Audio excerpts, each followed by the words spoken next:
तो अगला है डिफरेंट पोटेंशियल एनर्जी। आप इसके बारे में जानते हैं, यह आपके लिए नया नहीं है, यह हाइड्रोजन एटम है। तो हाइड्रोजन एटम में हम क्या मानते हैं? हम मानते हैं कि प्रोटॉन बहुत भारी होता है। अगर यह भारी नहीं है तो भी आपको पता है आपको क्या करना है। आप क्या करेंगे? रिड्यूस मास को इंट्रोड्यूस करेंगे, लेकिन हम इसे इलेक्ट्रॉन की तुलना में भारी मानेंगे। और आपका केमिस्ट्री इसे हैंडल करने का तरीका है, आप इसे कह सकते हैं एक एस शेल, दो एस शेल, दो पी शेल और ऐसे ही आगे। और आप ऐसे भी लिख सकते हैं।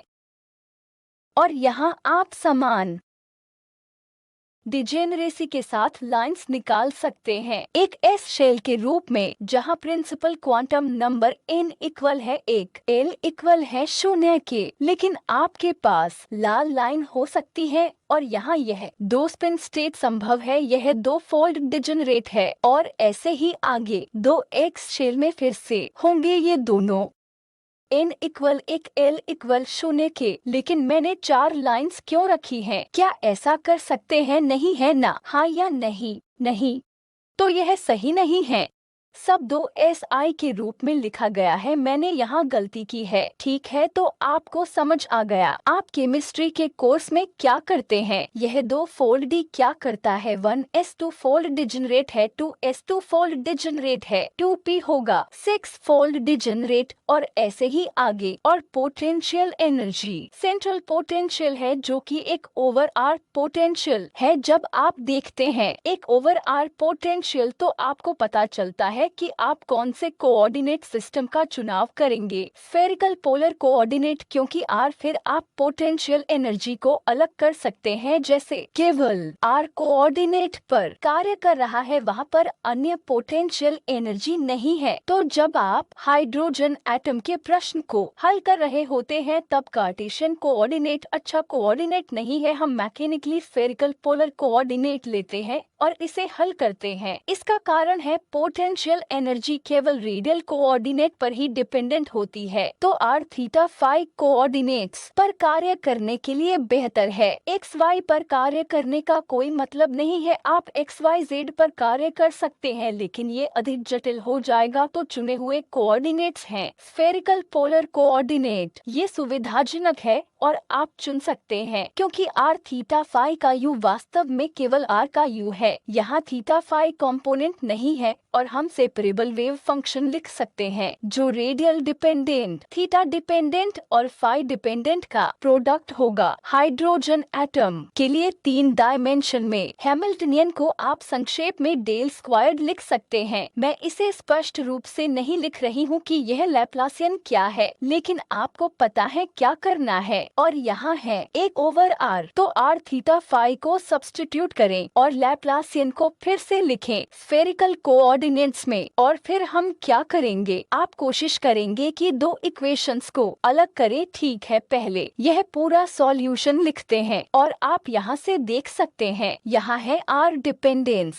और थीटा डिपेंडेंस, फाई डिपेंडेंस। तो हम इसे अलग करने की कोशिश करते हैं पारंपरिक तरीके से हमने किया। हमने सबसे पहले साई को थीटा फाई के आर ओमेगा के आर के रूप में लिखा था और फिर हम थीटा फाई के ओमेगा को फाई में डिपेंडेंट थीटा के रूप में रखते हैं। हम इसे 2 चरणों में करेंगे। तो चलिए इसे बनाते हैं। वैसे जब मैं इस इक्वेशन को लिख रही थी तब शायद मैंने कुछ गलतियाँ की होगी। अगर यहाँ कोई गलती है तो कृपया मुझे इसके बारे में बताएं, मुझे इसे एडिट करना होगा। ठीक है, तो यह सामान्य पारंपरिक तरीका है जिसका इस्तेमाल करने की हम कोशिश करते हैं, लेकिन हम आर स्क्वायर से डिवाइड करना चाहते हैं। तो हमें मिलते हैं ये टर्म्स है आर डिपेंडेंट का आर पीस, थीटा फाई का ओमेगा पीस और यह आर डिपेंडेंट है। आप इसे कैसे लिखेंगे? यह प्लस यह आखिरी टर्म, ताकि यह ई एक टाइम्स साई और यह प्लस यह होगा ई माइनस ई एक, ऐसा ही कुछ। ठीक है, हम फिर से लिख सकते हैं। इसलिए theta phi dependent terms are dependent terms के साथ समान की गई हैं। यहाँ डी बटा डी आर है। अच्छा है,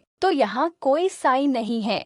शायद मैंने यहाँ समझ लिया है, यह भी डी बटा डी आर होना चाहिए। तो जैसे कि इसने बताया यहाँ साई नहीं है। तो यह एक कांस्टेंट है जो स्पष्ट रूप से केवल थीटा और फाई पर डिपेंडेंट है। यहाँ और वन इक्वेशन है, हम इसे दो हिस्सों में बांटेंगे। एक थीटा फाई पर डिपेंडेंट होगा और दूसरा छोटा आर पर डिपेंडेंट होगा। तो अगला प्रश्न है, आगे सबसे टॉप के इक्वेशन को हम फिर से लिखने की कोशिश करेंगे। फिर से इसे थीटा और फाई के प्रोडक्ट में तोड़कर और इससे डिवाइड करें तो आपके पास यह इक्वेशन है जो कि यह परिचित है। तो यहाँ सॉल्यूशन क्या है? सॉल्यूशन वैसे ही है जैसा प्रॉब्लम यहाँ हल कर रहे हैं, एक्सपोनेंशियल, और यह होगा, यह नॉन ट्रिवियल नहीं है। तो इन इक्वेशंस के मिलने के बाद आप वापस जाकर स्पेशल फंक्शंस को देख सकते हैं और सॉल्यूशंस क्या हैं देख सकते हैं। तो वास्तविक फिजिक्स के साथ संपर्क बनाने के लिए, जिसमें यह मैग्नेटिक क्वांटम नंबर है, हम अल्फा को -m² लेते हैं और फिर हम इसे हल कर सकते हैं। सॉल्यूशन होगा AE⁻IM⁵। इसी तरह से आपको यह भी पता होना चाहिए कि यह फाई एंगुलर कोऑर्डिनेट है। फाई अग्रसर होता है 0 से 2 पाई तक। अगर मैं पाई की जगह 4 पाई लिखती हूँ तो यह 0 कोऑर्डिनेट या 2 पाई कोऑर्डिनेट के समान ही होगा। तो यह एक तरह से मेरे लिए फिक्स होगा कि m फ्रैक्शन नहीं हो सकता, m इंटीजर ही होना चाहिए। एंगल कोऑर्डिनेट्स में वेव फंक्शन की सिंगल वैल्यूडनेस रियल लाइन के फ्री पार्टिकल के विपरीत, जिसमें E से I के x था, यहाँ के कुछ भी हो सकता है। यहाँ अगर हम 0 के साथ 2m टाइम्स पाई के आइडेंटिफिकेशन के साथ इसे सर्कल पर या एंगुलर कोऑर्डिनेट पर रखते हैं तो आपको केवल m को ही इंटीजर के रूप में चुनना होगा। इसलिए मैग्नेटिक क्वांटम नंबर्स भी इंटीजर्स होते हैं जो कंसिस्टेंट होते हैं। तो मैं यही कहना चाहती हूँ कि सिंगल वैल्यूड वेव फंक्शन, यह फाई डिपेंडेंट पीस को इसे संतुष्ट करना होगा, जो सूचित करता है कि m इंटीजर है, और फिर हम थीटा डिपेंडेंट इक्वेशन मिलता है, वहां दिए कांस्टेंट अल्फा को सब्स्टिट्यूट करेंगे और इस इक्वेशन को हल करना है। तो आप देख सकते हैं कि थीटा, कैपिटल थीटा, यह वेव फंक्शन डिपेंडेंट होगा m के वैल्यू पर भी। इस इक्वेशन में यह m है। वेरिएबल में बदलाव करते हैं केवल सुविधा के लिए और फिर इक्वेशन और कुछ नहीं बल्कि परिचित लेगेंड्रे है, एसोसिएटेड लेगेंड्रे से। तो यह एसोसिएटेड लेगेंड्रे पॉलिनोमियल के लिए डिफरेंशियल इक्वेशन है। तो सॉल्यूशंस क्या है? आप संक्षेप में सॉल्यूशन को लिख सकते हैं जैसे कि हमने हर्माइट पॉलिनोमियल के लिए लिखा था, और कभी कभी कॉम्पैक्ट रोड्रिगेज फॉर्मूला भी। आप इसे विशेष L के लिए लिखने की कोशिश कर सकते हैं। L है अजीमुथल क्वांटम नंबर है, m आपका मैग्नेटिक क्वांटम नंबर है, क्योंकि आपको पता है कि केमिस्ट्री में हम उसी तरह से अर्थ निकालने का प्रयास करते हैं ताकि हम इसे याद रख सकें और कोशिश करके L इक्वल है 1, L इक्वल है 2 निकालने की कोशिश करते हैं ताकि यह पता चल सके कि ये कैसे एसोसिएटेड है लेगेंड्रे पॉलिनोमियल से। ठीक है, तो मैंने यह नहीं कहा कि यह C सॉल्यूशन के लिए है, यह C -CL into L plus 1 होना चाहिए और ये नॉन नेगेटिव इंटीजर होने चाहिए। यह भी महत्वपूर्ण है। आप डिफरेंशियल इक्वेशन के साथ संपर्क कर सकते हैं स्पेशल फंक्शंस के लिए। आप C की इस पैरेललिज्म नॉन नेगेटिव इंटीजर के साथ तुलना कर सकते हैं और आपका मैग्नेटिक क्वांटम नंबर जो आपके एसोसिएटेड लेगेंड्रे फंक्शन लेगेंड्रे पॉलिनोमियल में है उसे प्रतिबंधित किया जाना चाहिए। यह आर्बिट्रेरी नहीं हो सकता, इसे -n से +n तक जाना चाहिए। यह बस इस डिफरेंशियल इक्वेशन को देखकर इसे गणित के विशेष फंक्शन के लिए डिफरेंशियल इक्वेशन के साथ मैच करके सूचित किया जाता है। हम अन्य किसी तरीके से इसे नहीं करेंगे। लेकिन हम इसे किसी और तरीके से प्राप्त करेंगे, उस तरीके से नहीं जैसे हम डायरेक्ट फॉर्मेट में करते हैं। ठीक है, तो वेव फंक्शन का final theta phi dependent part कौन सा है? आपने यह पहले ही देखा है कि यह फाई डिपेंडेंट पीस के लिए ई से आई एम फाई होता है। अब हम ऐसे भी कह सकते हैं कि थीटा फाई डिपेंडेंट पीस, जिसे हम थीटा कॉस थीटा को एक्स के रूप में लिख सकते हैं, एसोसिएटेड लेजेंड्रे पॉलिनोमियल के रूप में, यह प्रोडक्ट PLM ई से IM फाई का प्रोडक्ट है, क्योंकि यह हमेशा लिटरेचर में रहेंगे स्फेरिकल हार्मोनिक्स के रूप में, और इसे capital Y LM theta phi से दर्शाया जाता है। तो हम इस स्फेरिकल हार्मोनिक्स की समस्या पर आएंगे, लेकिन यह कनेक्शन है एसोसिएटेड लेजेंड्रे पॉलिनोमियल मल्टीप्लाई बटा ई से IM फाई तक। एक साथ इसे स्फेरिकल हार्मोनिक्स कहा जाता है।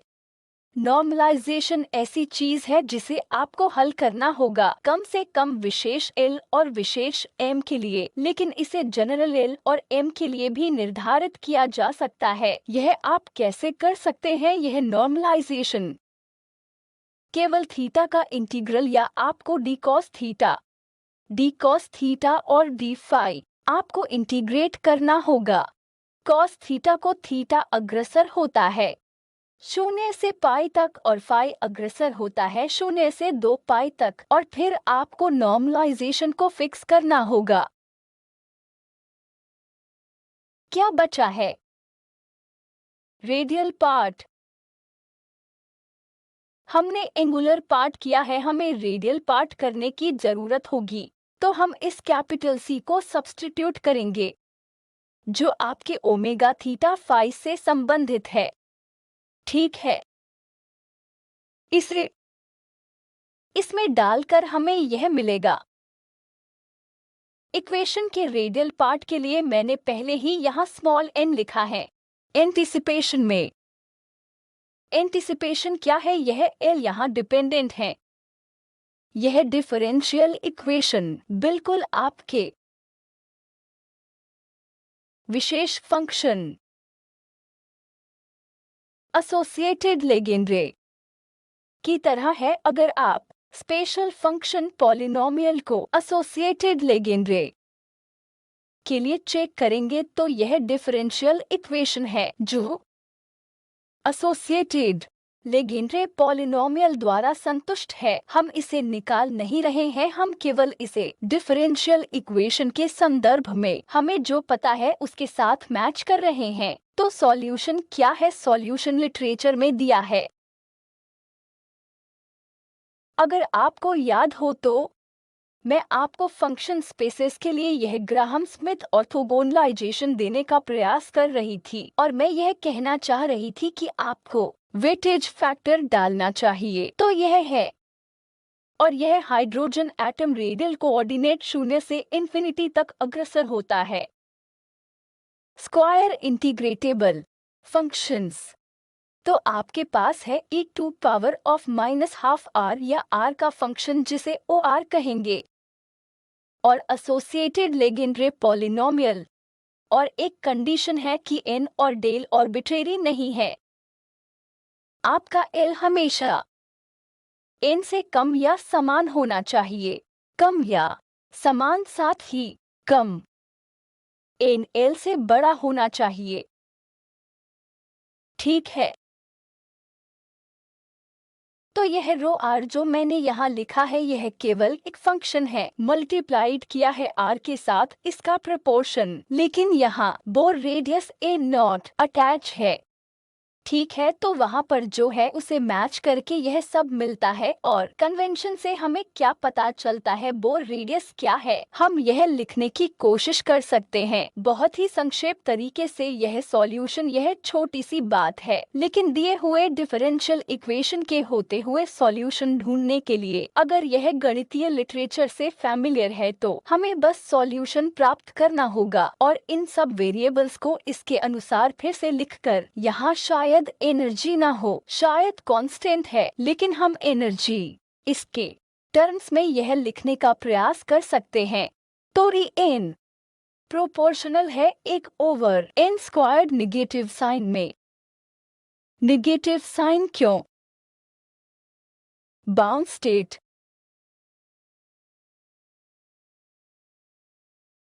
पॉजिटिव सॉल्यूशंस की अनुमति है या नहीं? पॉजिटिव एनर्जी बाउंस के लिए नहीं, लेकिन आप स्टेट ले सकते हैं। आप विशेष n और विशेष l के लिए कार्य कर सकते हैं। और यहाँ आपको नॉर्मलाइजेशन मिलता है या नहीं? नॉर्मलाइजेशन होगा integral over dr। r squared भी वहाँ होना चाहिए। स्पष्ट रूप से 3 डायमेंशन में नॉर्मलाइजेशन। 3 डायमेंशन में यह होगा integral dv psi star xyz psi xyz। यह 1 होना चाहिए। dv कार्टेशियन में dx dy dz। Cartesian. Spherical. Polar में यह dr r स्क्वायर्ड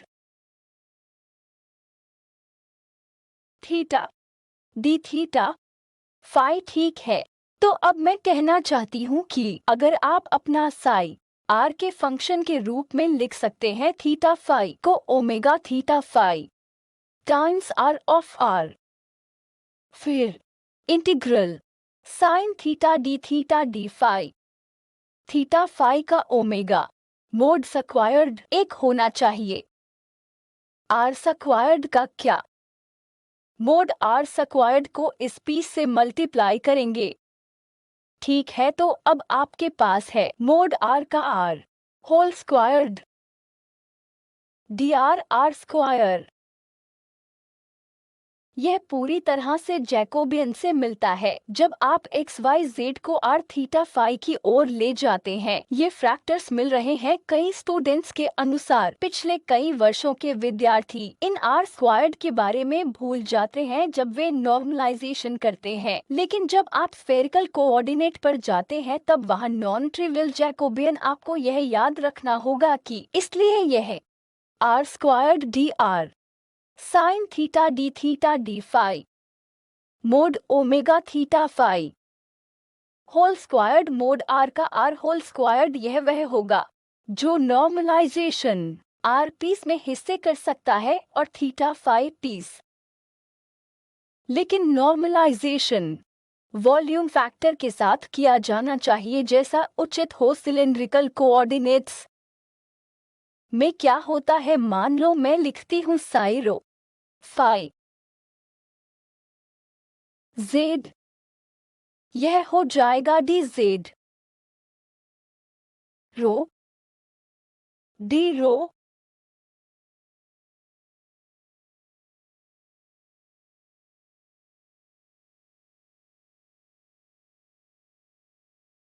आप समझ रहे हैं? आपको यह ध्यान में रखना होगा। बहुत लोग यह भूल जाते हैं और फिर यह पूरी तरह से गलत फिजिक्स हो जाती है। ठीक है, तो अब मैं एसोसिएटेड लेजेंड्रे फंक्शन पर यहीं रुकना चाहूंगी और अब मैं यह आप पर छोड़ती हूँ और आप कुछ बातें वेरीफाई कर सकते हैं। तो अगले लेक्चर में मैं कंटिन्यू करेंगे थोड़ा बहुत स्टर्न-गेरलाच एक्सपेरिमेंट के बारे में और फिर हम देखेंगे कि मुझे अगले शुक्रवार को क्या लेना चाहिए। ठीक है।